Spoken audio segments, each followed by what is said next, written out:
ओम नमः शिवाय रुद्राय रुद्राय रुद्राय। आपने जो ये मंत्रों वाला गीत सुना, यह गीत ना ही हिंदुस्तान में गाया जा रहा है और ना ही हिंदू धर्म के किसी मंदिर में। लेकिन आप यह जानकर दंग रह जाएंगे, यह कोई हिंदू लड़की नहीं बल्कि मुस्लिम परिवार में जन्मी रूस की सबसे महान पॉप सिंगर सती कजानोवा है, जो हिंदू धर्म संस्कृति से प्रभावित होकर हिंदू बन गई। और अब तो ऐसा हो गया है, यह मशहूर गायिका अब हिंदू सभ्यता में इतना विलीन हो गई है कि मांसाहार को छोड़कर शुद्ध शाकाहारी बन गई हैं। उन्हें भारतीय दर्शन और धार्मिक ग्रंथों रामायण महाभारत सहित भगवत गीता पढ़ने में बहुत दिलचस्पी है।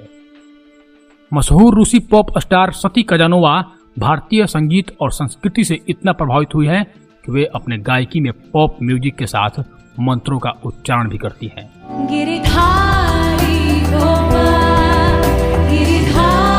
और कभी कभी वे स्टेज पर गाने के माध्यम से रामायण और महाभारत की कहानियां भी कहती हैं और लाखों लोग पूरे जोश के साथ सुन भी रहे हैं।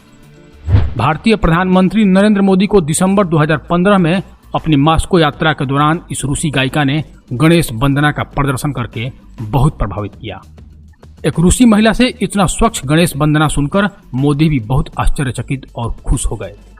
गायिका ने प्रधानमंत्री से इच्छा व्यक्त की कि मॉस्को में भी एक भव्य हिंदू मंदिर बनाया जाए। सती कजानोवा के शब्दों ने मोदी को आश्चर्यचकित कर दिया।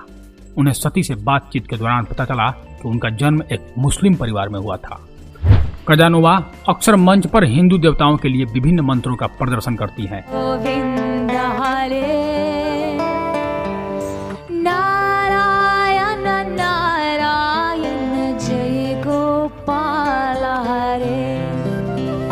वे कहती हैं कि मैं पूरी तरह से आश्वस्त हूं कि संगीत ईश्वर की भाषा है। संगीत से बढ़कर कोई कला नहीं है। आखिरकार संगीत एक सार्वभौमिक भाषा है। सती कहती हैं कि मेरा नाम सती का अर्थ ऊर्जा होता है। हिंदू धर्म में इस नाम का विशेष और बहुत पवित्र मतलब निकलता है। यह नाम भगवान शिव के पत्नी का भी है। सती कजानोवा ने महिषासुरमर्दिनी का मंत्र इतना अद्भुत तरीके से गाया कि जो भी सुना वह मंत्र मुग्ध हो गया। एक साक्षात्कार में पूछे गए सवाल पर वे कहती हैं, मैं मंत्र कहने से पहले ही उसमें विलीन हो जाती हूँ। उनके अनुसार हिंदू धर्म और सभ्यता मानव को जिंदा रखने का एक अलौकिक मार्ग है, इसलिए मैंने इसे स्वीकार किया है। वे कहती हैं कि मेरे करियर का हर चरण अपने तरीके से महत्वपूर्ण है।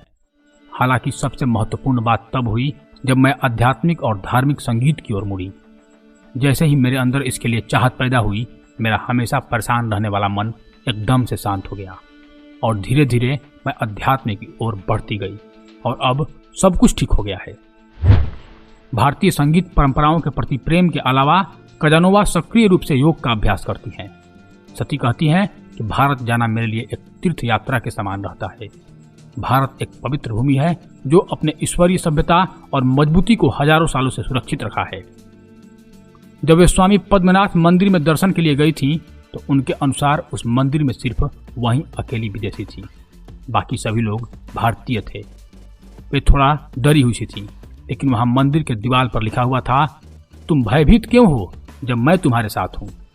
यह पढ़कर सती कजानोवा के अंदर बिजली सी स्फूर्ति जग गई। यह शब्द उनके हृदय को छू गया और वे नई स्फूर्ति में जगकर ईश्वर के चरणों में नतमस्तक हो गई। फिर वहां के लोगों ने उन्हें उठाया और प्रसाद खिलाया। उनके गुरुजी का नाम स्वामी विश्वानंद है। एक इंटरव्यू में वे बताती हैं कि 2011 में जब वे भारत जाने वाली थी तो अपने गुरुजी से मिलने के लिए काफी उत्साहित थी। दोस्तों, रूस की एक महान पॉप गायिका जिसने दर्जनों इंटरनेशनल अवार्ड जीता हो, वह योग, ध्यान, आत्मा जैसे दर्शनों पर बात करे तो हम हिंदुओं को गर्व तो होगा ही। कितनी खुशी की बात है कि हम लोग ऐसे धर्म को मानते हैं जिसका चारों दिशाओं में इतना मान है, इतना सम्मान है। तो धन्यवाद दोस्तों, मैं आपका दोस्त रजनीकांत ओझा। यदि आपको यह वृत्तांत अच्छा लगा हो तो कृपया मेरे चैनल को सब्सक्राइब कर दें। धन्यवाद। और कमेंट सेक्शन में जय श्री राम लिखना नहीं भूलें। जय श्री राम।